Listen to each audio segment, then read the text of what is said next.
Your party dashes in from the streets at the entrance of the courtyard of the manor itself. That's when the lightning strikes. The shadows give way for a moment. And at the top of the stairs, you see an ogre magi already completing the art. All right, so nice early start today. And I'm home alone. The wife is away for the weekend, so I got up nice and early, and I took care of the dogs. And now, before I do breakfast or anything else, I'm starting on the table. So let's take a look here at what I'm doing. Okay, so I just set up the skeleton for this, as I call it. So it's the multiple levels, and I got the grid floor out now, and everything is ready. I got everything set aside here, and ready to build this up. I know I got multiple levels. The party's going to be coming in over here from the previous room they were in, and then they got multiple levels. Well, they're going to be going up and down and all about. So, all right, let's. This is how it's all starting, and let's see where it's going to go from here. All right, just found out that Rob had an emergency, can't make it. Everyone else is going to be making it today, so we're going to continue with the game as is. I'm going to have Ryan run Rob's guy this week. I don't want to do 2 game sessions in a row back-to-back with someone who's missing, and there's something dramatic like we just did with Kai's character. So I'm going to have Rye double up on characters and have him run Rob's half work. All right, well, I'm out with the dogs, and I gotta get back, finish the table, clean, shower, and we're gonna be ready to go. I'll show you the table before everyone gets here. All right, so the guys are gonna be here shortly, probably the next 15 minutes or so. They're gonna start showing up. So I got everything done. I got everything set up. Want to take a look? A little switcheroo. All right, so I do got to double check and make sure I have enough monster and the right monster minis pulled out. Got to put my dice out. But otherwise, my station, I'm all good. I'm all done. And yeah, it's like a log flume ride around here. Look at this. Splashdown. Oh, yeah, that's pretty freaking cool, man. All right, so this is what I got built for today's encounter, what we're going to be doing. And ultimately, it comes down to which of the 2 ways the party's going to end up going to get down to the further levels. This way, which will take them down 2 levels, but this is a tough door to get past. It's heavily locked and loaded. Hopefully our cleric of Dalt, or rogue, can get past that. Or they could unfortunately go down the log flume way, which will take them down to another couple of levels. And let's see what happens. I got everything built out. So yeah, I mean, I figured rough terrain, different levels on the terrain. Also, I kind of ran out of the appropriate pieces that I need. I'm telling you, I need about a dozen more of these stalagmites. These stalagmites. Need about a dozen more of those scatter for walls, definitely. And I need 2 or 3 more of these walls over here. Oh yeah, you see this? This is where the dwarven lord and his warriors are entombed. There's a secret entrance over here which will lead back towards the way they came. They're going to be coming in this way here. This is where they're going to be coming in, and we got multiple levels here with stairs, ladder to get up here. This is kind of a closed-off area where there's going to be a monster or 2 lurking up here, striking at him from the top. And so that's it. Yeah, some scatter for no reason whatsoever, just to put things there. So it's a little bit different than the map, but that's okay. If you have to alter the map to fit your table or your needs, then just make sure that you're keeping everything that the adventure needs, even if you are changing the design. So that's everything. I got the character, the sheets are out here. Players' handbooks are available. Ryan's spell template, and this is his Tensor's floating disc. Ever since he realized he could put like crates on it and use it for a traveling cover, he's all about this spell now. So yeah, there we go. We'll see how today goes.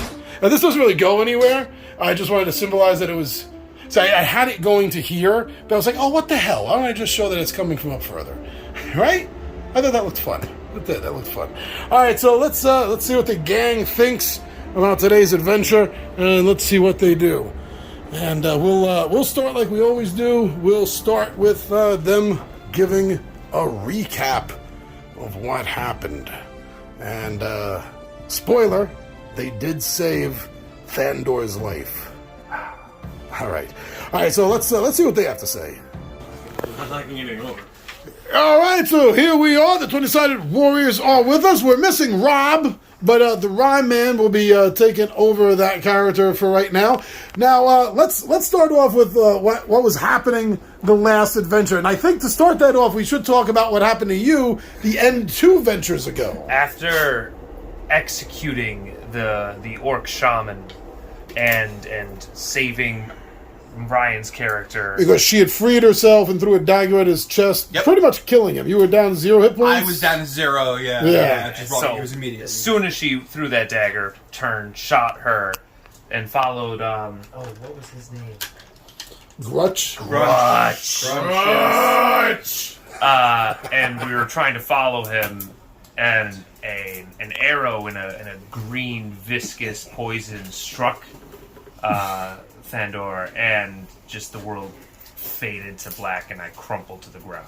All right, so when that happened, guys, what did you guys do? So, out of combat, but still within the terms of us adventuring, Smorky, the cleric / rogue, quickly recognized that it was poisoned and was able to jump into action and help delay it so it wouldn't be immediately taking over Kyle's archer. So with the delay poison, and then combined with the knowledge from Malgray and from Rinric, they were able to figure out what exactly the poison it was and what they would need in order to help create a sort of tea / herbal remedy that would have helped cure him of that poison. And it just so happened that very conveniently, all of those fungi and mosses that we needed were in the next cave over. But we had to find them and work on making sure that we had to find what's going on. There are many Yes, there are many. Gnomes are very good at recognizing fungi and mosses and mushrooms and things, so we were very quickly figuring out. it went to the next room. We No. Gesundheit. So we got started in searching the next cave over, the next cave system and everything. Well, we're noticing that it was a much more natural area and less of a constructed ones that we've been in with all the dwarven forged areas. So we start our search, only to happen upon more little blood-sucking, little vampiric, I forget what they're called. Sturges. More Sturges decided to show up. And not just Sturges, but Sturge nests. Oh, yeah. So we quickly made our way through the Sturges. We were able to know what's going on. We took them out, scared them off. One got away because with some of his quick thinking and kind of like, let's just see what happens, Rinric decided to mimic the sound of a large creature, and he decided to use the sound of a dire bear to roar out through the cave and try to scare off some of the Sturges. Now that I think about it, that was kind of like an ominous... It was a little bit foreshadowing. We'll get back to that later. You don't know how hard it was for me not to give laugh that out loud when you said Bear? a cave bear. Oh my god. And that is why I had you guys roll to see if you heard the low growl answer, which you did not. Oh, that would have been so awesome. But yeah, we scared But more off... on that later. Yeah, we killed one of them, scared off the rest, and realized, okay, in the nest area is one of the things that we needed. I believe it was the yellow rock moss. So we start going through the nest, only to realize, oh, these nests have hatchlings. So our monk, being the not cold-hearted, but you know, Fist of Justice. understanding what needs to be done, Yeah. decides to start punching babies.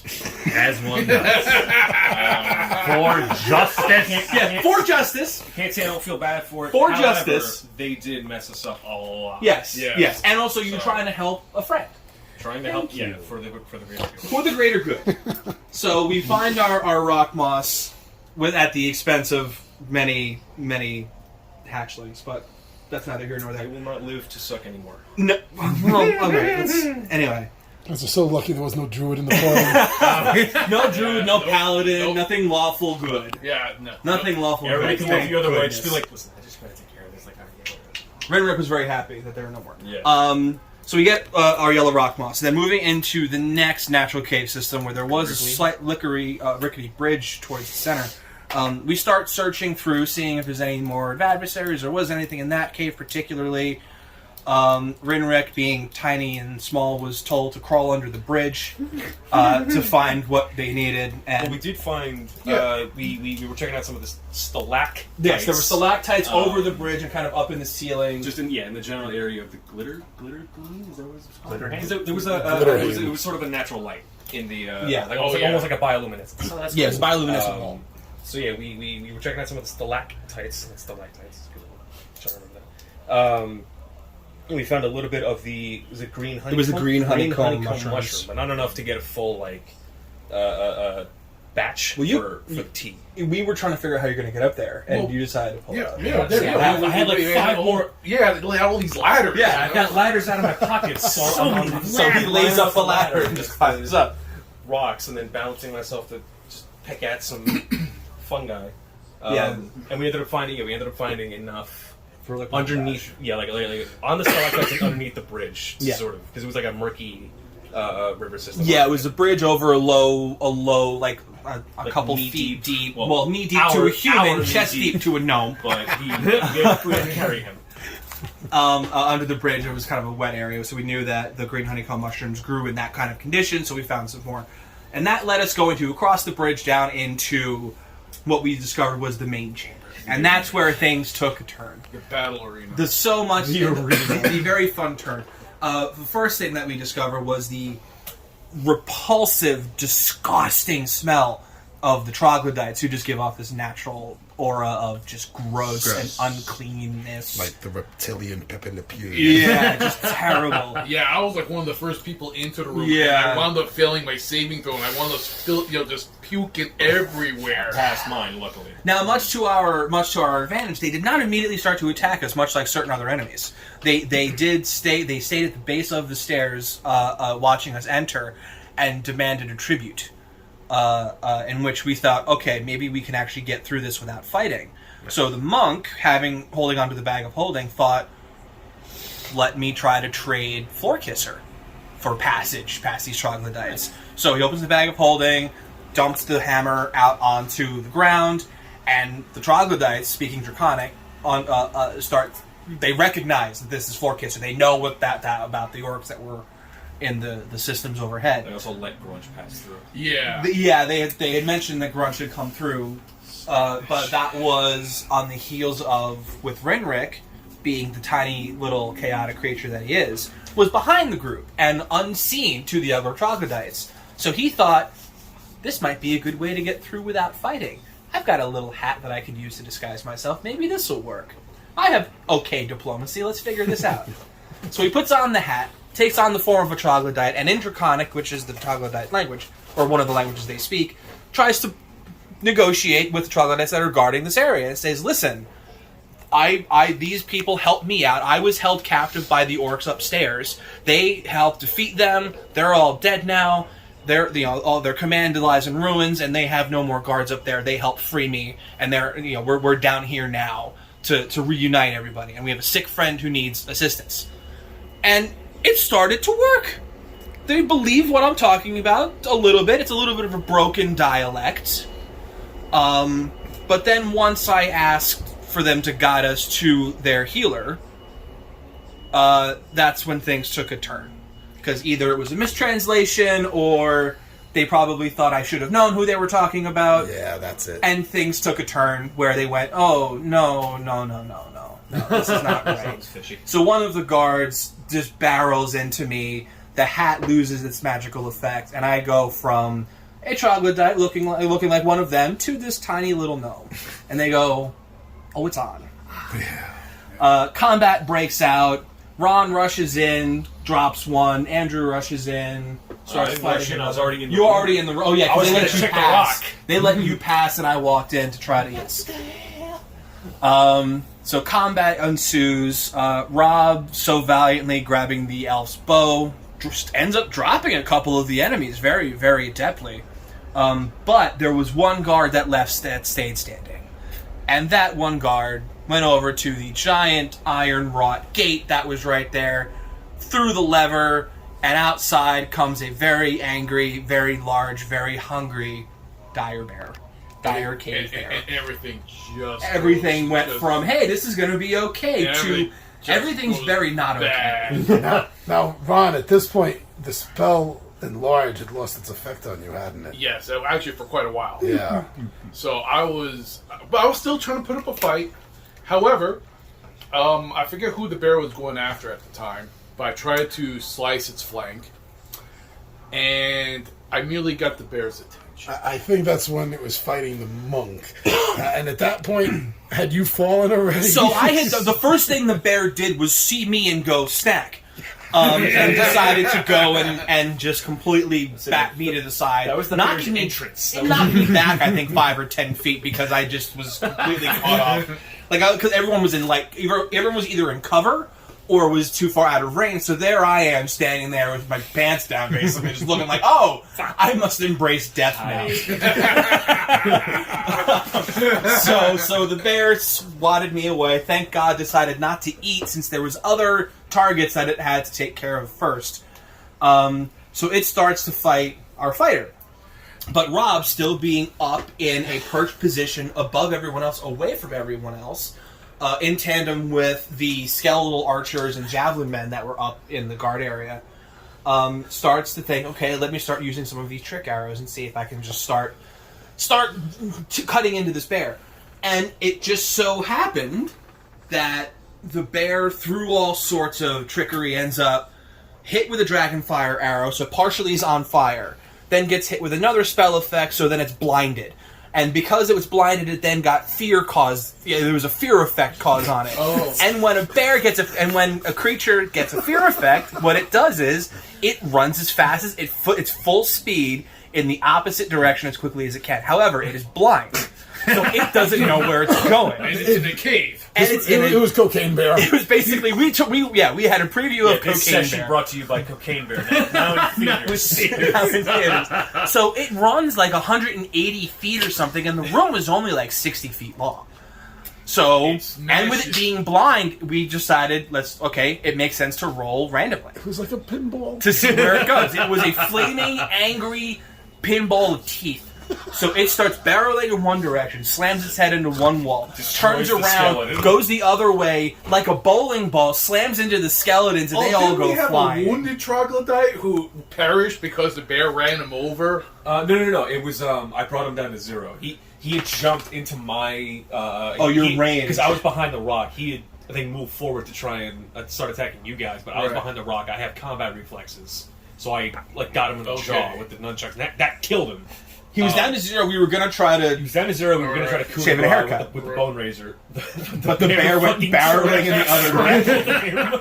So like as the truck and then it just boom. Yeah, it just runs him over, it turns around, starts running the other direction. Yeah, almost went back into the cage. Yeah, almost. Oh, that was Cell so cage. And it slammed right But he next to slams him. into the wall. Missed it by 5 feet. 5 feet. close. Yeah, barrels into the skeleton, so all our skeletons are gone. Goes back in the other way, and it was at that point. That's what, because he's blind and he's not sure where he's going. So he stops for a second, and he's right next to the fighter. So the fighter goes, "All right, let me take a hack at him." And he goes to take a hack at him, and the bear goes, "Oh, I know where that came from." Even in my blind state, turns around and just pounces on the first thing he can feel. Which happens to be the first thing he did was he swatted me, which knocks me down, and then he jumps on me, and then he proceeds to maul me for 2 more rounds. Yes. And I think Robert took another shot at him with one of the dragon arrows while I'm wrestling with the bear. Yeah. So that's another explosion, more fire. Yeah, more fire, and the bear's on top of me until I finally break his hold and roll out of the way. Meanwhile, the gnome is like Randy from A Christmas Story. He's just on his back, unable to do anything. Well, I'm just at 0. I'm just like, help. Malgré also had another bone with him. He Yes. had was it a zombie minotaur? Skeletal Minotaur. Skeletal minotaur bone that he chucked out of the bear. Minotaur fucking took a chunk of skin off of the bear's rib cage. The monk tried to then punch the rib cage, like shattering through the bone.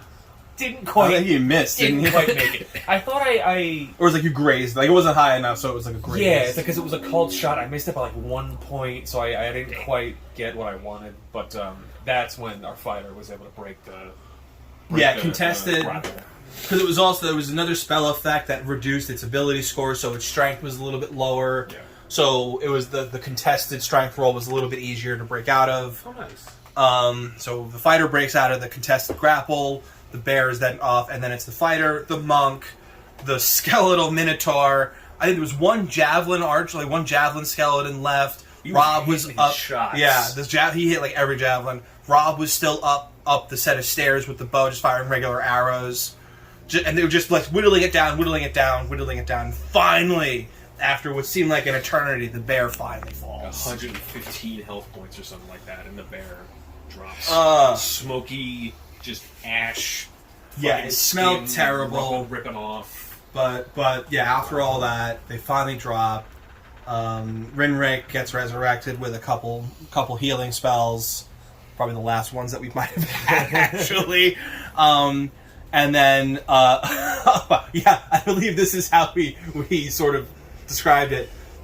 We were looking for the last set of mushrooms and the last set of things that we needed, and it was the red tuber elbows. And it happened to be this room was the exact conditions that he had. So Rinrik rises from the dead and takes his hands out of the dirt, holding the tuber elbows. Like, this is what we need. I found the tubers. I got him. Nice. So putting that together, we were able to brew the Life-saving tea. antidote. Yeah, we brewed the antidote. We were able to give it to Thandor.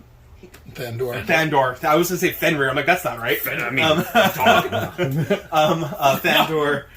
And then we searched the immediate area of that arena. I don't think we found anything. Ron almost. I almost died again because I went to that side. Of course. Oh, that's right. I forgot the hallway. We're all wrecked. Taking a So trip. so what do we decide to do? We all go our separate ways. You know, alone in the dark. I happened to find, and then I happened to find a side room where I saw in the bioluminescence a skeleton. So I go see what's going on there, and I'm like, ooh, a sword. But as I reach for it and I pull it away from the skeleton, of course, there are all these spores and funguses all around that if I would have had failed my saving throws, yeah, it would have been really bad for me. I got the sword. Heck yes. Give another bastard sword. Got another bastard Heck sword. yeah. That was mold. It was yellow mold. But it did get you a dwarven made +1 broadsword. Yeah. So now you have 2 broadswords. Broadsword or bastard sword? Oh, bastard sword. Bastard sword. Sorry. Yeah. Yeah. Not as good as my main one, but it's almost as good. So you guys brewed that together. Brewed the antidote. And Rob did a cure light wound spell and cast it on you. Now during this whole time, I wrote you something about what was going on with your character. Now you can tell them in character if you want during the game. This is out of character knowledge for you until he says otherwise. But for the audience and for our own records, what happened? So as Thandor faded to black, his eyes flick open, and he's standing in these beautiful heavenly fields, like this forest nearby, fae flitting all over the place. It smells wonderful, just a beautiful, nice, comfortable, warm afterlife. And ahead of him is this elvish elder, and she turns and she tells Thandor that while she would love to let him stay here, there is much work to be done in the world of the flesh and the world of the living that he needs to go and help solve. That his rest, though earned, is not currently his destiny. And there's a great darkness and evil that he needs to go help solve. And as she turns back towards him, her face bursts into flames. The forest bursts into flames, and the fire starts to consume Thandor himself.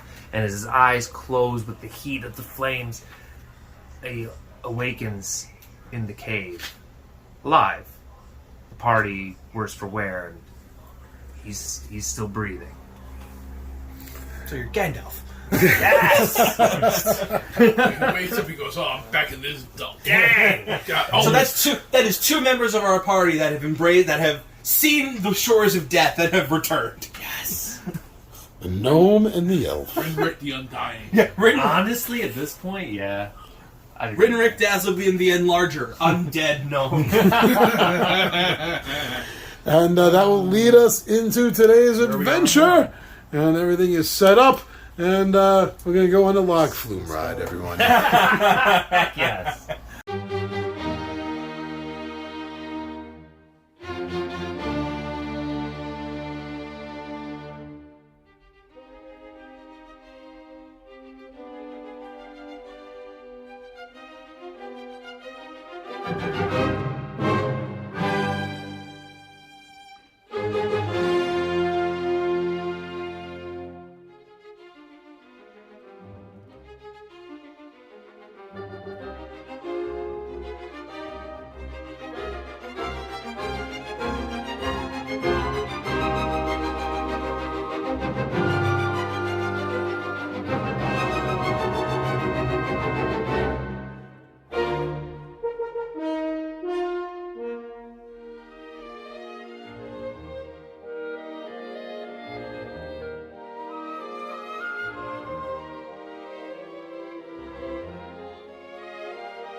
Bye.